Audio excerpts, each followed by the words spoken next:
Ravi de vous retrouver sur le plateau du direct de l'assurance maladie depuis Santexpo 2026. Tous acteurs de la soutenabilité du système, tel est le leitmotiv de ces 3 journées d'échange sur notre salon. Notre prochaine session va s'intéresser au sujet des biosimilaires à l'hôpital, de l'enjeu économique à l'évolution des pratiques. On en parle avec nos 3 invités, à commencer par Paul Cujas. Bonjour. Bonjour. Vous êtes directrice qualité, partenariat et patient au siège de l'AP-HP.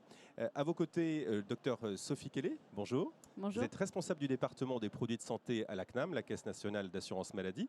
Et enfin, Tiffaine Maugrou, soyez la bienvenue. Vous êtes responsable adjointe du département des établissements de santé et établissements médico-sociaux à la CNAM. Sophie Kelly, on va commencer avec vous pour partager quelques constats et enjeux sur cette thématique des biosimilaires à l'hôpital. D'abord, pouvez-vous nous dresser un état des lieux de la situation des biosimilaires en France et nous en dire plus sur les enjeux qui sont associés? Oui, merci beaucoup de m'avoir invité. Donc, les biosimilaires, vous le savez, ce sont des médicaments. En fait, il y a 2 grands types de médicaments. Il y a les médicaments chimiques et les médicaments biologiques qui sont apparus il y a une dizaine d'années. Donc, on connaît bien les médicaments chimiques. Dès lors qu'ils ont perdu leur brevet, ils rentrent dans le droit commun. Et donc, dans ces cas-là, il peut y avoir des copies qui sont réalisées par différents industriels. Et ces copies, qui sont vraiment des copies conformes à efficacité et tolérance identique, ça s'appelle des génériques. Eh bien, pour les médicaments biologiques qui sont arrivés plus récemment, on voit depuis quelques années maintenant les brevets tomber et dès lors, des laboratoires peuvent développer des copies de ces médicaments biologiques. Et ces copies, qui sont donc encore une fois équivalentes en matière d'efficacité et de tolérance, on les appelle les biosimilaires. Donc, les biosimilaires, il faut savoir qu'à l'entrée, dès lors qu'ils arrivent sur le marché, en ville, ils sont moins 25%, ils ont un prix moins 25% inférieur donc aux médicaments princeps, aux médicaments dits de référence.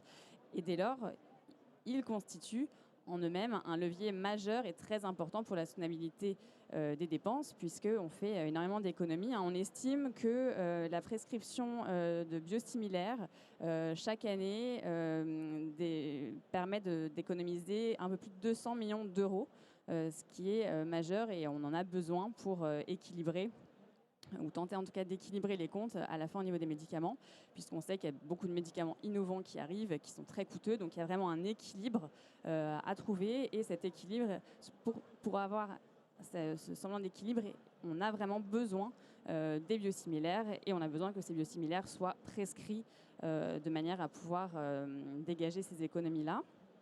C'est un marché en forte progression, puisque par exemple en 2019, on avait 35 médicaments biosimilaires, donc 10 référents, 25 biosimilaires. Quelques années après, en 2025, on est à plus de 80. Donc on a 18 référents, 62 biosimilaires, 17 classes thérapeutiques qui sont ainsi biosimilarisées, et on sait que ça va progresser de façon assez dynamique ces prochaines années. Donc c'est vraiment très important de développer ces biosimilaires, de les faire connaître. C'est une notion assez nouvelle pour les patients qui connaissaient bien les génériques, moins les biosimilaires. Les derniers biosimilaires qui sont arrivés, il y en a eu pas mal ces derniers mois. On a les biosimilaires du Xolair, de Simponi, d'Ilia, de Prolia, donc dans des aires thérapeutiques assez diverses et variées. Donc ce marché est pour l'assurance maladie vraiment important. Il y a des montants significatifs puisque les dépenses remboursées de médicaments biosimilaires et biologiques atteignent plus de 2 milliards d'euros en 2025, plus de 200 millions de boîtes remboursées. Et pour remettre un petit peu de perspective dans ces chiffres, ça correspond à 27% des dépenses de médicaments en ville, qui correspondent donc à ces dépenses de biomédicaments pour seulement 2% des volumes. Donc on voit vraiment le poids de ces médicaments dans les dépenses de l'assurance maladie. Alors, docteur Kelly, vous nous dites que c'est un marché en forte progression. Quelles ont été les actions mises en place pour soutenir ce déploiement et quels sont les défis qui restent à relever? Alors le principal défi, ça va être, donc on sait que les médicaments biosimilaires sont sur le marché. Notre défi, c'est qu'ils soient utilisés, qu'ils soient connus et utilisés et acceptés de la part des prescripteurs et des patients. Donc on l'a dit, on a vraiment des efficacités et des tolérances identiques. On suit avec intérêt le taux de pénétration de ces médicaments-là au sein d'un groupe biosimilaire. On va regarder quelle est la part des médicaments copies versus médicaments initial. Donc le point positif, c'est que ça progresse. Donc les actions qu'on a mises en place, et j'aurai l'occasion d'y revenir par la suite, fonctionnent. En 2018, on avait un taux... en fait, par rapport à 2018, on a pris 20 points, ce qui est assez considérable, 20 points de pénétration. En 2025, on est à 48% de pénétration, donc ville-hôpital confondu. C'est encore assez bas, mais on est en forte progression par rapport à 2018. On regarde ensuite plus finement ce taux de pénétration et on s'aperçoit qu'il y a quand même de grosses inégalités. Des inégalités par rapport déjà aux médicaments qui sont substituables versus ceux qui ne le sont pas, puisque depuis quelques années, maintenant, les pharmaciens ont la possibilité sur une prescription de pouvoir remettre au patient la copie du médicament. Et donc on s'aperçoit que pour les médicaments qui sont substituables, ils ne le sont pas tous, c'est l'ANSM qui certifie que ceux-ci le sont, il y a un arrêté derrière qui est pris, et bien on voit que le taux de pénétration de ce groupe de médicaments-là, il est à quasiment 65%. Donc il y a vraiment une grosse utilisation de ces médicaments-là dès lors qu'ils sont substituables, contre 25% seulement pour ceux qui ne sont pas substituables. Et là, donc pour ceux-ci, il faut que les médecins qui le souhaitent prescrivent d'emblée le biosimilaire pour que ceux-ci puissent être utilisés. Et même au sein des médicaments en fait, substituables, des biosimilaires substituables, on avait 65% au global, mais quand on regarde molécule par molécule, il y a de grosses divergences entre celles-ci. On a le ranibizumab qui est un biosimilaire substituable depuis plusieurs mois maintenant. Et bien, le taux de pénétration de ces biosimilaires n'est à peine de 14%, ce qui est très faible. Donc il faut qu'on travaille encore avec les ophtalmologues sur ce sujet-là. Et la filgrastine par rapport, qui est dans le même cas de figure, biosimilaire substituable, on a un taux de pénétration de plus de 95%.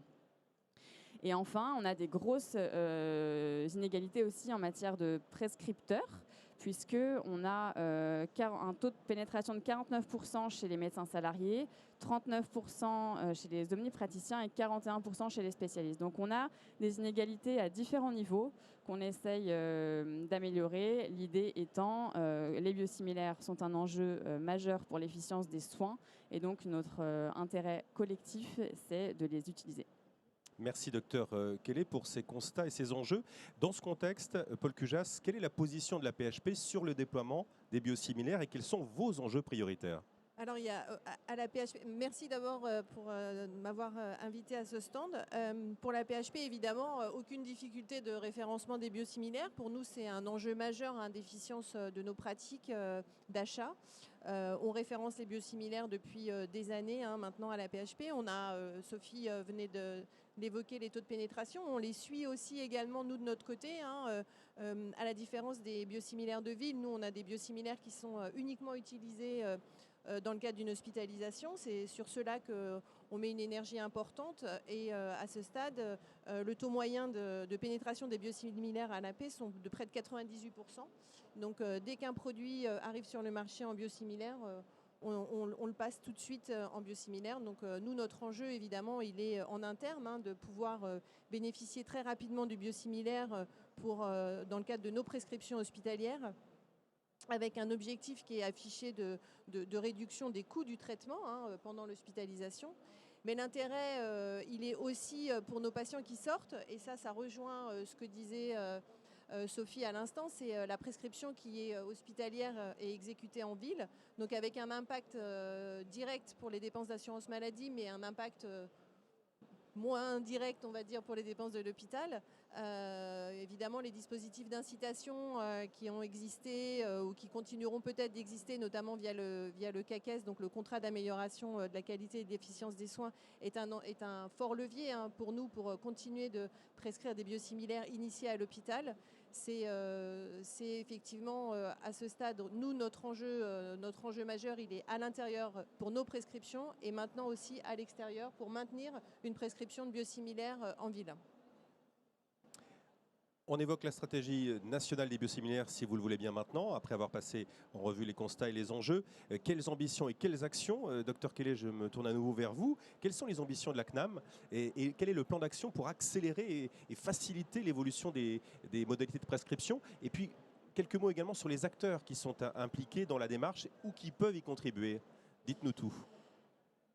Tout à fait. Alors, il y a depuis de nombreuses années un plan d'action qui se déploie. Donc, on a vu qu'il y a des premiers signaux qui sont plutôt positifs vers une donc, amélioration de ce taux de pénétration qui est vraiment l'indicateur qu'on suit. Peut-être un dernier chiffre, 1 point supplémentaire de pénétration en ville génère 4,5 millions d'économies pour l'assurance maladie dans le champ des officines de ville. Donc, il y a un intérêt à ce que ce taux augmente de manière assez nette. L'objectif affiché depuis de nombreuses années, c'est 80% de pénétration sur les biosimilaires. Donc au moment de la convention médicale qui a été négociée et signée en 2024, cet objectif d'atteindre ces 80% de pénétration des biosimilaires a été indiqué, écrite, signée par tout l'ensemble des syndicats de médecins. Et pour accompagner donc, ce taux, cette progression de taux, il y a différents outils qui ont été indiqués, des outils à la main des médecins, des outils à la main de l'assurance maladie, l'objectif commun étant donc de tendre vers ces 80%. Donc, il y a notamment eu une évolution du dispositif d'intéressement de la prescription de médicaments biosimilaires qui préexistait antérieurement, avec donc une amélioration de la rémunération en la matière. Le dispositif est resserré, il ne dure plus qu'1 an, mais il y a vraiment un partage de la valeur des économies à 50-50. Versus 70 pour l'assurance maladie, 30 pour les médecins auparavant. Donc on souhaite vraiment que le prescripteur, dès le début, dès la première année, prenne vraiment ce réflexe de prescrire des biosimilaires. Donc à titre d'exemple, en 2025, ce dispositif d'intéressement pour les médecins libéraux en ville a été mis en place pour le Stelara et le Roactemra. Depuis le 1er janvier 2026 et pour donc une durée d'1 an, on a l'omalizumab et le denosumab. Et il y a des molécules qui sont en attente et qui intégreront ce dispositif. L'idée, c'est que ça vive vraiment. On pense notamment au golimumab qui devrait intégrer ce dispositif prochainement. Donc les médecins, ils sont fortement mobilisés. Depuis quelques mois, il y a aussi les pharmaciens qui sont rentrés vraiment dans comme étant des véritables acteurs de l'amélioration du taux de pénétration des biosimilaires substituables. La convention qu'on a signée, l'avenant 1 de la convention avec les pharmaciens, vraiment entériné le fait que c'est des acteurs clés aussi pour substituer les biosimilaires, puisqu'en effet, il y a une LFSS pour 2024 qui a autorisé, sous certaines conditions, les pharmaciens à substituer donc ces biosimilaires. Donc il faut qu'il y ait un avis ANSM qui valide cette substitution-là. Un texte ensuite est pris et dès lors que l'arrêté est pris, les pharmaciens peuvent substituer. Il y a maintenant une dizaine de groupes de médicaments qui peuvent être substitués par les pharmaciens. Et on l'a vu tout à l'heure, c'est quelque chose qui fonctionne bien puisqu'on a des taux de substitution qui sont vraiment nettement supérieurs. On a été à plus de 65% pour les produits substituables. Donc c'est vraiment quelque chose qu'il faut accompagner et faire encore évoluer. Mais on se rapproche des 80% pour ce groupe de médicaments-là. Et on a aussi des évolutions législatives au niveau des parlementaires qui se sont saisis aussi de ces questions d'intérêt collectif à ce que les biosimilaires arrivent plus. On a des mesures LFSS pour 2026 qui ont été prises, qui vont rentrer en application au 1er janvier 2026. Donc la première, c'est la fin de l'obligation de prescrire en nom de marque les biomédicaments, puisque donc à la différence des médicaments chimiques, encore aujourd'hui, mais au 1er septembre, ce ne sera plus le cas. Les médecins pouvaient écrire le nom qu'on appelle nom de fantaisie pour prescrire ces médicaments-là. Donc à partir du 1er septembre, ce ne sera plus le cas. Il y a aussi la généralisation du tarif de remboursement ajusté pour les médicaments. C'est de la même manière que les génériques, il y aura des taux de prise en charge qui seront différents dès lors que le patient fait le choix de vouloir maintenir le médicament plus cher alors que le médicament est lui-même substituable. Et il y a également l'extension du principe tiers payant contre générique aux médicaments biosimilaires qui va donc se déployer à partir du 1er septembre 2026. Donc pour nous, au côté assurance maladie, pour accompagner et vraiment inciter les pharmaciens, les médecins et aussi les patients. Donc on communique beaucoup sur ces sujets-là et notamment on informe régulièrement tous les acteurs de l'arrivée de nouveaux biosimilaires puisque les économies, elles sont surtout engendrées les premières années de déploiement de ces biosimilaires-là et donc c'est là qu'il faut que collectivement on soit tous mobilisés pour l'amélioration du système. Voilà pour les ambitions et le plan d'action de la CNAM sur la stratégie nationale des biosimilaires. Côté APHP, quelles sont les actions que vous allez mettre en place, Paul Cujas, pour favoriser l'évolution des modalités de prescription ? Alors côté APHP, on l'a dit tout à l'heure, un enjeu en interne et puis aussi du coup un enjeu en externe de prescription de biosimilaires. En interne, notre enjeu principal, c'est évidemment d'être très réactif dès l'arrivée d'un biosimilaire et de le référencer dans notre livret thérapeutique.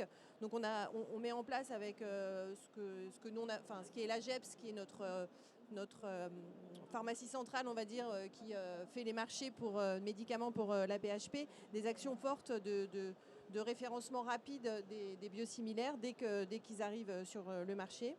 On a évidemment des actions qui touchent les prescripteurs sur mieux faire connaître ces biosimilaires, leur rappeler que c'est un médicament qui peut être changé, que le biosimilaire a les mêmes actions que le médicament bioréférent. Voilà, on a toujours de la pédagogie à mettre en place. Et puis, on a également en interne des actions pour vraiment switcher vite le biosimilaire le plus rapidement possible. Je vous ai dit tout à l'heure qu'on était à 98% de taux moyen de biosimilarisation, mais comme l'a dit tout à l'heure Sophie, ça cache aussi des disparités entre molécules. On en a certaines qui sont à 100% et puis d'autres qui sont encore à 50%. Donc notre enjeu, c'est aussi tout de suite les monter à 100%, puisque ça nous fait faire aussi en interne des économies. Et puis notre plan d'action en externe, il est, on l'a dit un peu tout à l'heure, de maintenir cette prescription de biosimilaires sur les prescriptions hospitalières exécutées en ville. Donc là, il faut que aussi on puisse être très réactif sur les nouveaux biosimilaires qui arrivent en ville et d'en informer nos médecins en disant écoutez, allez-y, vous pouvez les prescrire, évidemment en respectant l'adhésion du patient, son information. Voilà, donc ça, on est toujours très, en tous les cas, allant sur ces sujets-là. Et donc, nous, notre enjeu, c'est de switcher rapidement en interne et de maintenir ce switch en externe avec la réactivité rapide, d'où la nécessité qu'avec l'assurance maladie, on puisse continuer à se parler. Comme vous le faites aujourd'hui sur le plateau. On va zoomer peut-être sur Visu Biosim maintenant et on va vous donner la parole sur ce sujet, Tiffaine Maugrou. C'est un outil, si j'ai bien compris, pour objectiver les usages, pour accompagner les évolutions de la prescription. C'est un des enjeux prioritaires pour accompagner l'évolution des pratiques. C'est d'abord faire un état des lieux clair de ce qui existe déjà. Est-ce que vous pouvez nous présenter cet outil qui a été développé par la Caisse nationale de l'assurance maladie et qui est disponible en open data, je crois. Quel est son objectif et pour quels usages ? Tout à fait, merci. Donc c'est vrai qu'historiquement, l'assurance maladie met à disposition des profils établissements, c'est-à-dire des fichiers PDF ou Excel qui précisent pour quelques indicateurs qu'on a pu cibler le positionnement de l'établissement, des pratiques de l'établissement. Alors historiquement, on le fait sur les prescriptions hospitalières exécutées en ville, sur des parcours patients, etc. Et afin de développer ces profils et de les rendre beaucoup plus accessibles et plus dynamiques à l'intention de ces établissements-là. On a en effet besoin de nouveaux outils data visualisés et encore plus en open data pour permettre à l'établissement de se responsabiliser vis-à-vis de ces prescriptions exécutées en ville. Alors, ces profils, ils nous sont précieux puisque c'est pour nous une valeur ajoutée côté assurance maladie pour présenter les consommations exécutées en ville, d'évoquer ces consommations avec l'établissement et le cas échéant, dans quelle mesure on pourrait développer des plans d'action pour améliorer la pertinence des prescriptions. Alors, comme je disais tout à l'heure, un autre champ d'intervention depuis plusieurs années, elle est déjà sur les prescriptions hospitalières médicamenteuses exécutées en ville. Et depuis 2018, je dirais, on a développé un profil dédié sur les biosimilaires.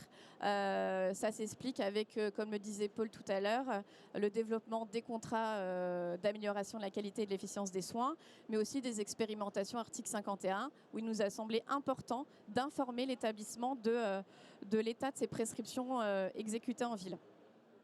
Donc, ce qui explique du coup la mise en place de ce profil, mais qui était en version PDF. En version PDF, uniquement à destination du réseau assurance maladie et des agences régionales de santé, et selon un process interne qui était un peu lourd, avec plusieurs intermédiaires. Et donc, le temps que ça arrive au sein de l'établissement, voilà, c'était du temps perdu pour améliorer les taux de prescription. C'est pour ça qu'il y a 2 ans, nous avons donc souhaité faire évoluer ce profil et donc le développer via la data visualisation. Donc ici, c'est une présentation du profil PHMEV biosimilaire tel qu'il existait avant Visu Biosim. Donc c'était un fichier PDF qui présentait voilà, l'état général des prescriptions de l'établissement, uniquement donc, sur le périmètre des établissements publics et ESPIC, puisqu'on ne peut pas pour l'instant toper les établissements, les prescriptions issues des établissements privés, puisque ça relève de la ville, et on faisait état de l'ensemble des classes pharmacothérapeutiques et il était actualisé 2 fois par an. Et donc, eu égard à tout ce que j'ai pu remonter, avec les temps contraints pour la mise à jour de ce profil et la nécessité surtout de renforcer l'impact de nos actions, en élargissant la diffusion des données aux établissements, on a donc décidé il y a 2 ans de lancer ce projet Visu Biosim, qui est désormais accessible depuis la fin d'année 2025 sur la page Data Amélie. Et il vient tout juste d'ailleurs d'être actualisé avec les données 2025. Alors, qu'est-ce qu'il permet, ce profil? Il permet donc tout d'abord, pour un établissement, de sélectionner sa position géographique. Alors, on peut tant avoir l'entité géographique de l'établissement, mais également avoir l'entité juridique, c'est-à-dire qui comprend l'ensemble des entités géographiques de cet établissement-là. Donc, une fois qu'on a sélectionné cet établissement, on peut avoir donc une carte interactive des prescriptions de biosimilaires exécutées en ville sur cet établissement-là, avec donc plusieurs indicateurs, à savoir les quantités de boîtes de biosimilaires, le nombre d'initiations et les montants remboursés. Un petit ajout par rapport à le profil historique, c'est qu'on a ajouté un indicateur sur le nombre potentiel de patients à passer sous biosimilaire, qui peut être tout de suite, qui permet tout de suite de visualiser quel est le potentiel, la marge de progression potentielle au sein de l'établissement. Donc c'est un outil qui peut être déployé, qui permet à l'établissement de se responsabiliser et qui, pour nous, l'intérêt, c'est que la direction de l'établissement, et c'est pour ça que la présence de Paul nous est très précieuse aujourd'hui, parce qu'on voit que l'implication de la direction de l'établissement est essentielle pour ensuite décliner cet outil au sein des praticiens salariés de l'établissement. Donc, pour revenir à cet outil, donc on voit la déclinaison des différentes classes de biosimilaires, et lorsqu'on peut ensuite cliquer sur chacune de ces classes pour ensuite descendre au niveau le plus fin, c'est-à-dire la molécule. Et donc, l'établissement aussi, via cet outil, peut se comparer par rapport aux établissements de sa région, aux établissements de même catégorie et au niveau national. Et ça, à chaque niveau de la classe ou de la molécule. Voilà, donc là, on voit comment ça se décline au sein de l'outil Visu Biosim. Il permet également d'avoir un visuel graphique assez dynamique, avec, vous voyez en bas à gauche et à droite, deux icônes qui permettent d'avoir une analyse graphique par médicament. Et donc avec ce petit diagramme toile d'araignée, où on peut comparer assez visuellement la place de l'établissement par rapport à la région, par rapport aux établissements de sa catégorie et par rapport au niveau national. Donc c'est très visuel et voilà. Donc et là, c'est une autre carte graphique qui permet d'apprécier très rapidement les potentiels de progression ou de régression par rapport à l'année précédente d'un établissement par rapport à tous les établissements de sa région ou du niveau national. On peut déterminer le niveau de granularité de ce graphique. Donc voilà, c'est un outil qu'on a souhaité dynamique, le rendre le plus fluide possible. Et voilà, j'espère que ça plaira aux utilisateurs. Tiffaine Maugrou, comment est-ce que vous travaillez, vous, aujourd'hui, avec les établissements via cet outil? Alors, comme je disais, hein, à court terme, c'est déjà d'inciter les établissements à prendre en main cet outil. Et c'est pour ça que depuis le début de l'année, on communique assez largement sur la diffusion de cet outil. Et c'est dans ce cadre notamment que on met en place des visites annuelles en établissement de santé. Donc c'est des visites que l'on réalise chaque année au sein de l'établissement, tant au niveau de la direction de l'établissement qu'au sein des services hospitaliers. Et c'est l'occasion, au cours de ces visites, de diffuser, communiquer sur cet outil. Le deuxième axe, ça va être donc de réellement prendre en main cet outil et que l'établissement s'en sert, comme à l'aune de ce que réalise la PHP, pour déployer des plans d'action et puis pour inciter, sensibiliser les praticiens à prescrire des biosimilaires, y compris en sortie d'établissement. Et c'est pour nous, c'est un premier pas, parce que c'est le premier outil qu'on a déployé côté département des établissements de santé. C'est pas le seul outil, hein. Il y a un autre outil qui s'appelle Visuchir qui est utilisé sur la chirurgie ambulatoire. Mais on ne compte pas s'en arrêter là. Voilà, on essaye avec Alone de tous les dispositifs d'intéressement. Donc on a pu évoquer des dispositifs d'intéressement qui intéressent les médecins, les pharmaciens. Il y a aussi des dispositifs qui intéresseront et qui intéressent déjà les établissements, c'est le CAQES. En 2027, il y aura le dispositif IFEP, donc incitation financière à l'efficience et à la pertinence, où l'un des axes possibles pour intégrer ce dispositif, ce sont les prescriptions hospitalières exécutées en ville. Donc voilà, pourquoi pas les biosimilaires, pourquoi pas de manière plus globale des prescriptions médicamenteuses exécutées en ville. Mais du coup, si ça se confirme, on tentera en effet de développer de nouveaux outils en ce sens. Merci beaucoup Tiffaine Maugrou. Alors justement, pour finir, ce sera ma dernière question. Paul Cujas, au niveau de la PHP, est-ce que vous intégrez déjà cet outil VisuBioSim dans votre action? Comment vous l'utilisez et qu'est-ce que ça apporte au fond à votre démarche? Alors, merci pour cet outil. Autant en interne à la PHP, on suit de façon très précise tous les mois notre taux de pénétration de biosimilaires, nos prescriptions, nos usages. Autant on était complètement aveugle sur nos prescriptions hospitalières exécutées en ville. Comme l'a dit Tiffaine tout à l'heure, on pouvait recevoir des documents papier qui nous donnaient des informations certes intéressantes, mais avec un recul, un délai assez long. Donc pas très réactive, pas très sympa à regarder, difficile à diffuser. Autant là, cet outil nous permettra, et c'est un peu notre enjeu maintenant aussi, de le faire relayer dans les établissements, d'avoir une vision précise, site par site, de nos prescriptions hospitalières exécutées en ville de biosimilaires, d'avoir ce potentiel, cette possibilité de dire on a encore une marge de progression. On n'est pas arrivé à tant de pourcentage ou par rapport à nos collègues d'autres CHU, on n'y est pas encore. Donc cet outil pour nous il est hyper important parce que maintenant on va avoir notre vision sur ce qui se passe en ville de nos prescriptions et ça honnêtement c'est vraiment une première. Mais évidemment comme on est très très gros, on est 38 établissements, on a besoin d'avoir encore plus de données. C'est pour ça que Tiffaine l'a montré tout à l'heure, les données sont disponibles par site. Ça, c'est hyper important pour les prescripteurs. Important pour la direction générale, c'est évidemment qu'on concatène ces 38 sites dans un tableau moins précis.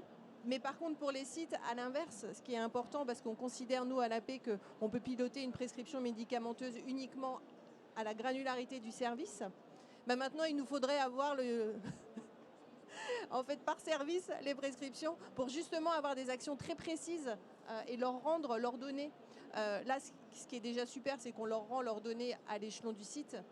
Mais maintenant, on veut aller plus loin. Nous, on veut aller au niveau du service. Et pour ça, on a aussi, nous, à travailler sur la qualité de nos prescriptions qui sont dispensées par les pharmaciens d'officine. Donc il faut qu'on puisse aussi mettre à disposition les numéros qui vont bien pour que au final on puisse rattacher la prescription au service. Donc ça, la balle est dans notre camp.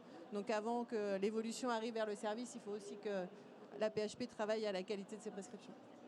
Parfait, merci beaucoup mesdames pour cet éclairage à 3 voix autour des enjeux des biosimilaires à l'hôpital. Cette séquence est à voir et à revoir en replay sur ainsi que l'ensemble de nos sessions sur la page YouTube de l'assurance maladie. Merci de votre attention et à très bientôt depuis Santexpo 2026.